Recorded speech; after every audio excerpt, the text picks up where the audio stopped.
नमस्कार. उद्या आहे 8 फेब्रुवारी 2025. तर उद्या आलेली आहे जया एकादशी. तर उद्या एकादशीला भगवान विष्णू आणि माता लक्ष्मीची पूजा करायची आहे आणि त्यासोबतच एक उपाय देखील करायचा आहे.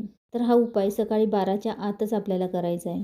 तर एक मातीची पंती घ्यायची आहे आणि त्या पंतीमध्ये आपल्याला शुद्ध गाईचं तूप टाकायचं आहे. 2 वातींची एक वात टाकायची आहे. त्यानंतर एक प्लेट घ्यायची आहे आणि त्यामध्ये आपल्याला चणा डाळ मुठभर टाकायची आहे आणि त्यावरती आपल्याला हा दिवा ठेवायचा आहे. त्यानंतर हा दिवा देवघरातच ठेवून आपल्याला प्रज्वलित करायचा आहे आणि त्या दिव्यामध्ये एक कापूरवडी आणि 2 फूल असलेल्या लवंगा त्या दिव्यामध्ये टाकायच्या आहेत.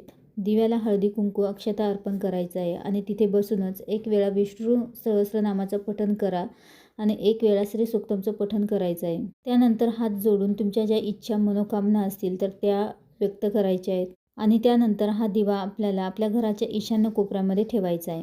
यामुळे घरामध्ये सुख समृद्धी येईल.